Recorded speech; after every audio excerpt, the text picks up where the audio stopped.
Welcome back. I wanted to go through a programming practice example that is, I think, sufficiently complicated that I hope by the end of it you'll feel a little bit more confidence in tackling the programming practices for this learning module related to strings. Before we get started on that, there was one little aside that I didn't get to in the last video, which is strings as inputs to your C program. We've been assuming for all of our programs, and we'll actually in practice continue to assume, that there's no inputs to function main, that function main is of type void and we don't pass any inputs. But technically, there's actually multiple input types that you can pass to main, including two types variables that allow you to pass a set of input strings to it. The syntax here is a little bit different because it's trying to use pointers to handle a dynamically determined number of strings, but it's essentially a two-dimensional array specifying a set of input strings being passed as an input to main itself as a functions.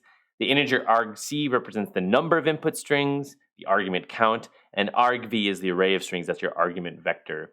Since each string itself is a single dimensional array, that's why we need that two-dimensional array of char, which is what that argv is attempting to do.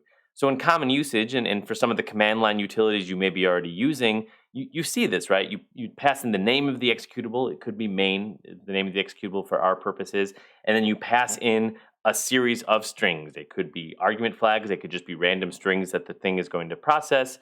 And in our case, if we passed in main as the name of the executable, then CPRE is a wonderful course. That would actually be 1, 2, 3, 4, 5, 6 inputs because it includes the executable name itself. And argv would be set to contain those set of C strings, /main, then each individual string that are separated by spaces. Our replit environment kind of limits our ability to use that feature. We can use that feature, I just can't automate the testing of that feature. So for all of our programs, we're going to still stick with fgetS and scanf and fscanf and things of that nature.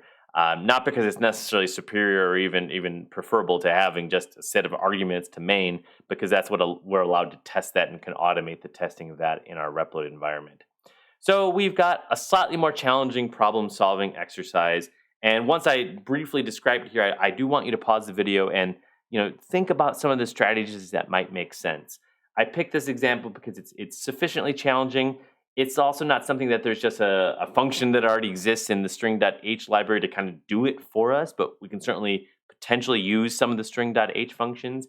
And the specification as loosely defined is, develop a program that reads in an input sentence, like we were doing in the prior example, and detects whether any of the words in that sentence are repeated or get repeated. Pause the video here for just a couple of minutes and think about how would you even get started with that? Checking whether any of the words in a sentence get repeated. Okay, you've paused, you've now unpaused. I don't have a quick answer. We'll kind of develop this as we go, and we'll make some errors along the way. For me, though, I definitely want to think in terms of, back to the whiteboard, back to the pencil and paper. I want to detect whether any of the words in a sentence get repeated. I don't need to write that out, but I think we got that. Detect whether words in a sentence get repeated. And for me, we've had a couple different approaches to this. We've thought of it in terms of layout of data, of variable types.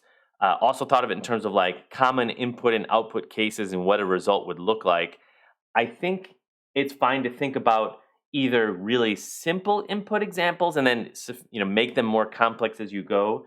That's one problem-solving approach, which I think is fair, and I can't say it's better or worse than starting with an edge case, a difficult example, and if you get that to work, you'll probably get the simple examples to work.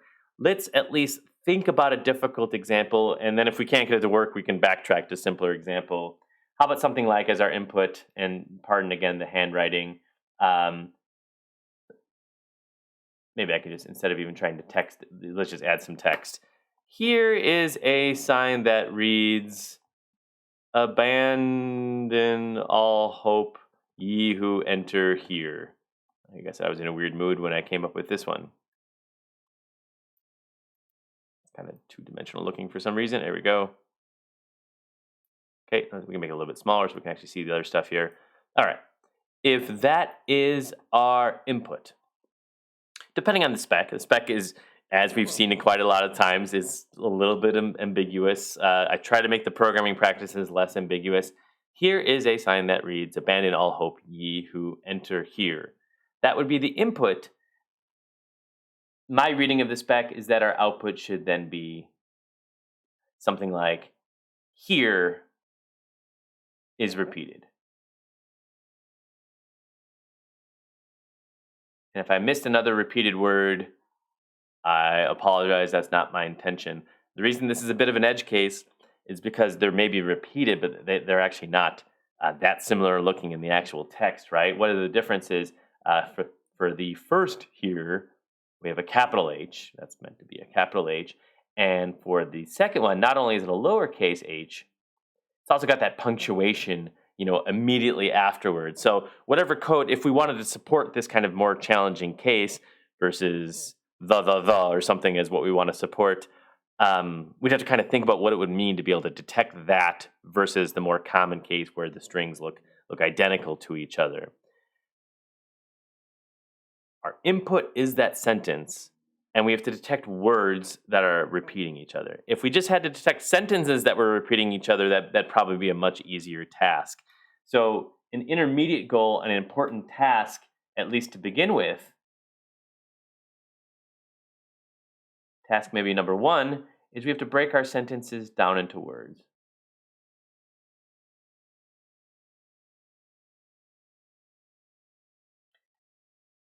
And now at least for me, I start to think about what does that mean in terms of data types, right? Our sentence is relatively straightforward. We saw the example where we used fgetS to read in a sentence. And if we were to draw it out, it's just this array of characters, right? That's meant to indicate different locations in our memory. That's supposed to be blocks of different spots in memory. That's our sentence. Our words, although there's more than one way we can represent words in terms of a data structure, they're probably shorter, right? There's fewer characters in a word than in the entire sentence. The total number of characters would be roughly the same, but it would probably be like more of a two-dimensional structure. And we talked about series of words as being a potential use case for having multi-dimensional arrays, and let's actually see this in practice here.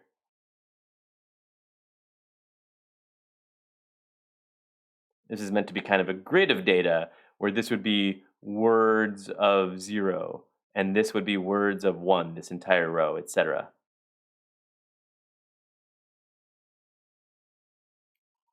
So really our first task is, can we get from one data structure to another data structure? Because we did see, at least we have that string comp function that compares two strings to see if they're lexicographically similar or identical to each other. And that probably is going to do some of the heavy lifting for us for detecting if there's a repeated word within that array of words. But going from a sentence to that two-dimensional array of words is probably the real challenge that we have to overcome here.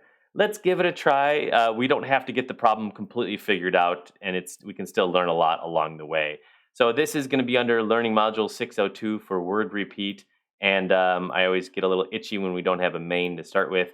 I mentioned you have those optional arguments. That was that int argc, char star argv. We can't really use them, but it's okay. It's perfectly valid to declare that being the case.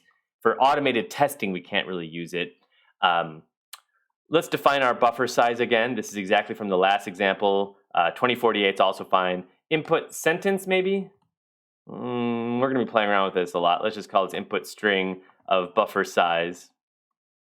That's our sentence data, sentence string.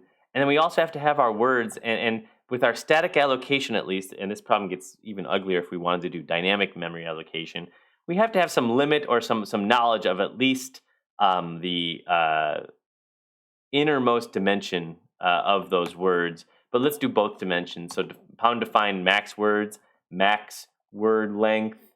I don't know too many words of more than 32 characters. If you can come up with some, let me know. And it would break in this code if we wanted to match it. But we would then declare our two-dimensional data structure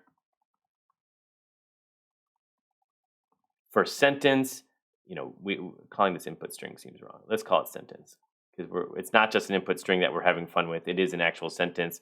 Going back to our whiteboard, that's what we're trying to declare here. One long sentence, just a single dimensional array of characters, two-dimensional array of words. We really have to kind of build it up. And we can start with getting our data. That's fine. So this should be very similar to before. The note I left before is still correct. Scanf stops at the space, fgetS stops at the \n at the new line and includes it. Always good to remember that they're different, although they look so similar. Printf, enter in a sentence. Okay, we'd love to use scanf, but we can't. But let's do fgetS sentence and of max, not word, no, excuse me, buffer size. Maybe we want to call it sentence size or something like that. And we're reading in from standard in, not from some other kind of file. Printf, looking for duplicates in sentence. That's just our sanity check, right? Did we actually grab the input? We think we did.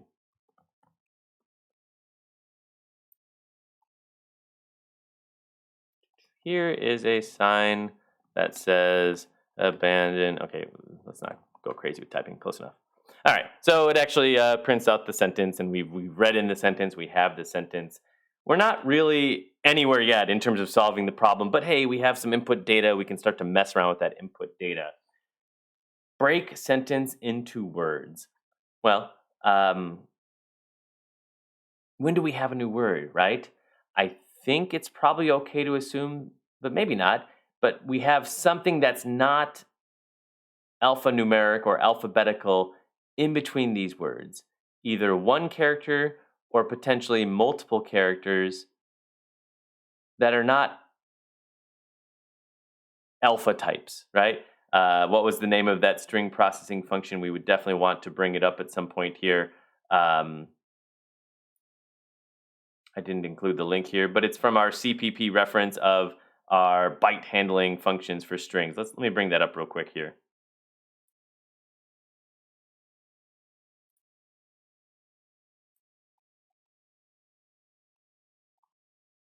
Okay. Is alpha is probably going to be a useful function for us, right? Checks if a character is alphabetic. Should be fine if it's lowercase, should be fine if it's uppercase. Going back to our data here, when are we inside a word? When do we have a word? There's a lot of different ways to define it, but I guess we have found a word when we find is alpha is true, and then we've left the word when it's no longer true.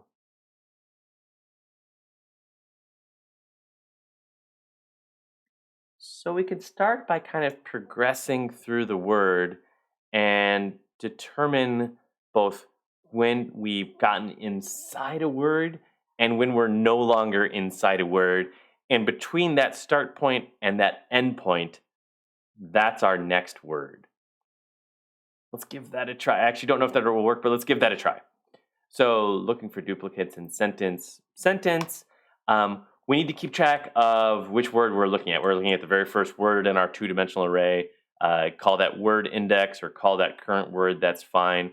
And we need to keep track of, are we currently inside a word? Let's leave a comment there. Are we currently inside a word? Which word are we on? I don't know why I'm asking that as a question. Stores whether we're currently inside a word. Which word are we on? They're not really questions, they're variables. And then I think we're going to want to have some way to store what index. Index for start and end of word.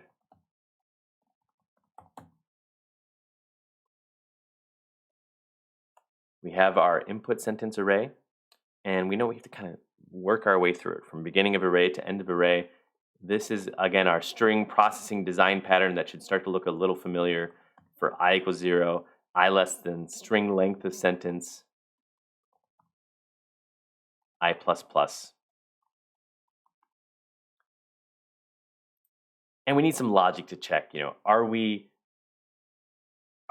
inside a word? Are we in a word? Have we found a word?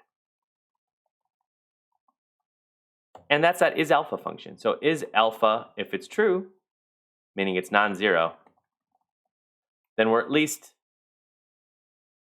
I don't know why it's complaining about that, is if alpha of input string, it's called sentence. I keep changing my mind what I want to call it. If is alpha of input string or sentence of I, but we have to also check, we're not already, and we weren't already inside a word. Then we're inside a word. We weren't previously inside a word, And now we have found a new word. Let's change that variable to now be yes, we're inside a word. And the start of that word is where? Index I. So even if we were to run this, and let's debug this now because this already got complicated. We actually don't need to print out in Word. If we're inside it, it'll be equal to 1.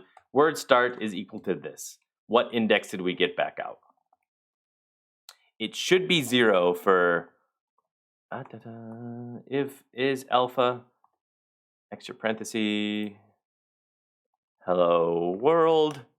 We get word start of 0. If instead we did non-numeric or non-alpha stuff, we should get an offset of like 7. Hey, that's already dealing with that kind of edge case of it not starting with a word. You could keep that printf for now just to kind of keep track of what you are doing.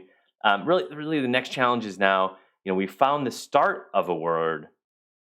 Let's say, have we found the start of a word? How about now, have we found the end of a word? How do we know if we're at the end of the word? We could check, essentially, if we found something that's not alpha. I don't know how this would really do with numbers. We could explicitly, if we wanted to, we could check, if is space of sentence of I, or is punctuation. There's functions for all of those. But I think if we found a non-alpha,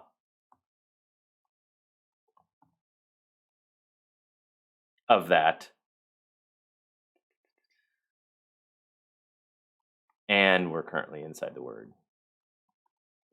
Are we currently inside the word and we found something that should be ending the word? Well, we're no longer in a word. That's important.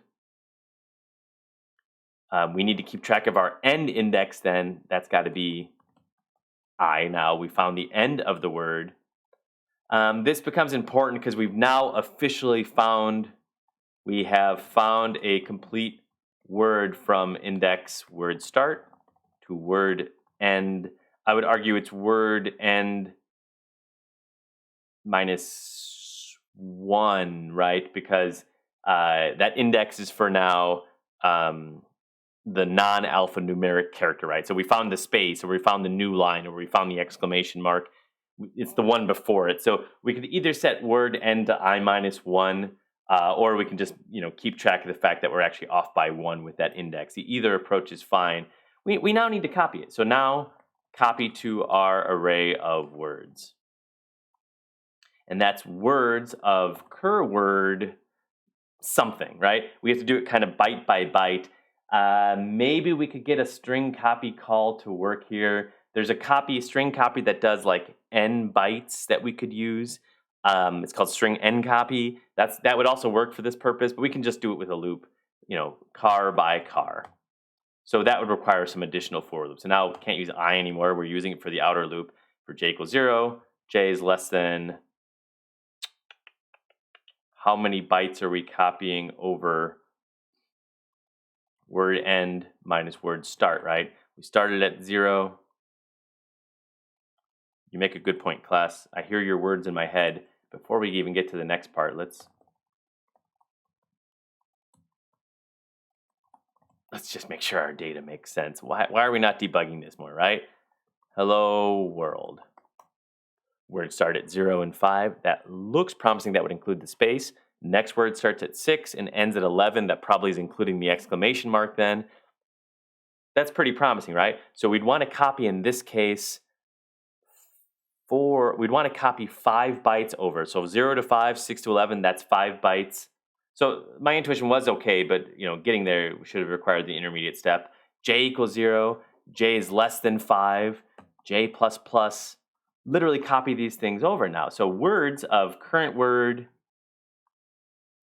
of J, the next character in that word has got to be the sentence of word start plus J. Grab all those values, 0, 1, 2, 3, and 4. That's HELLO. That's pretty promising. Now, we wanted to check for that kind of ugly edge case of capital here and lowercase here. There's ways we can do that comparison ourselves, but I think the other approach that makes sense for us is just to say, We actually don't care if it's uppercase or not. So consequently, let's just lower it right now. If it was uppercase, who cares? Now it's lowercase. That word is actually not going to be the same as it was before, but that should work for us now. So capital here now becomes lowercase here. We're considering that a match, so that's perfectly fine. This does not null terminate words of cur word. Might be okay. As I said, Replit is kind of zero initializing stuff for you anyway. So we could also kind of cheat and just say this whole array is just set equal to 0. I feel like that's cheating. Let's actually null terminate the current word. Words of cur word word end minus word start equals that null byte. And let's print out that we found word this. What word did we find? Words of cur word. Hello world. Yes, we're back to that again. Oh, that is an issue. Okay. Hello world. Yes, we are back to that again. Not is alpha is not going to work for us because that that apostrophe, that's still a valid word. It's a contraction. Oh, how much do we care about this? Current word, but you know what? It's printing same value for current word. So we got to make sure current word plus plus. So we're going to go to the next word. That part's fine. That is alpha seemed pretty clever, but I was suggesting we instead look for, is space of sentence of I. We're going to get our logic pretty complicated here. Or is punctuation of sentence of I. And in word equals 1. Should give us something very similar. I wish I hadn't typed in that contraction.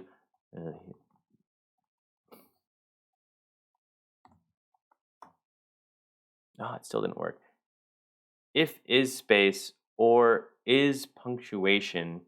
So is punct isn't right.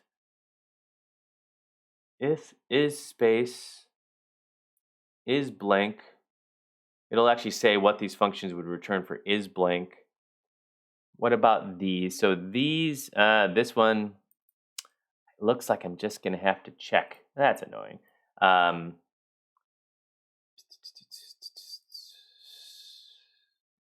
sure there's a better way to do this. And sentence of I does not equal that, character. We're doing fine, y'all. We're doing fine, y'all. Okay. I'm not super happy about that, but that worked. Okay. Is space or is punctuation? I could have just checked is alpha like we had it before. That's our complex relational operator, right? Do you want to have nested if statements or do you want to just encode it in one line? I think we're pretty borderline here. I mean, if you can't even read it on one line, that's a sign that it's a little bit too complicated. Well, but now we can read it on one line. Sentence, space, or punctuation, and we're in the word, and that character we found was not equal to the actual apostrophe character. I wish I hadn't typed that in, but now that we've typed it in, we got that working. We now actually have all of our words, and so that's pretty promising, right? Let's get rid of some of our previous debug information now.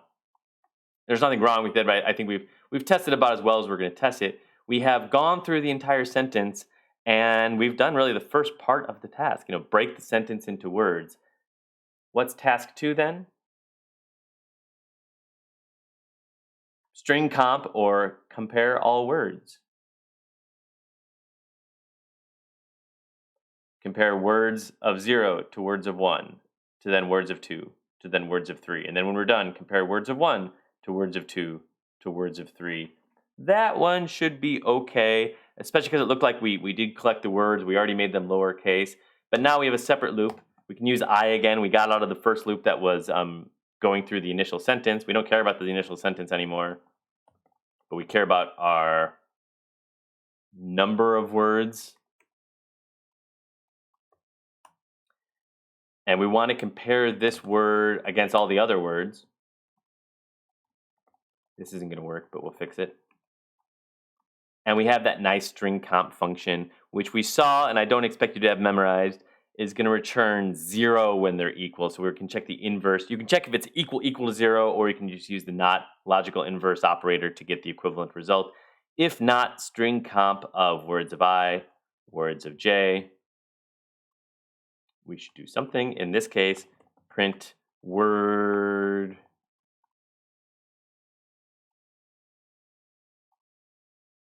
appears twice in the sentence. And that's word. We don't print the word itself once because it's the same word both times. Word %s appears twice in the sentence. Hello there, world. Shouldn't be any duplicates. World, hello, word there, word world appears twice in the sentence. We are 99% of the way there. You see the bug?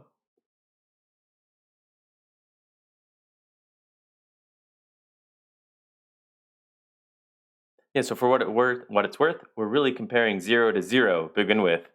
That's not going to work, right? Because 0 is going to match with 0. It's the same exact location. We actually wanted, as we were kind of visually showing here, words against 1, then words of 0 against 2, then words of 0 against 3.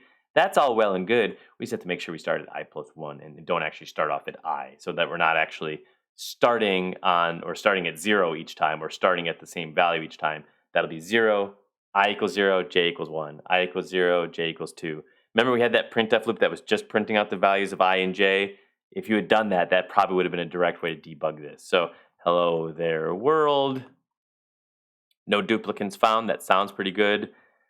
Here, there is a sign that reads, abandon all hope ye who enter here, y'all. The word here appears twice in one sentence. Phew, that was fun. Hey, that's probably a little bit harder than any of the programming practice exercises, but if you read through this example, I think it'll really give you some good hints about how to attack those problems that you do have. Good luck with them. I hope you have a little bit of fun with them along the way, and I really look forward to seeing what you come up with.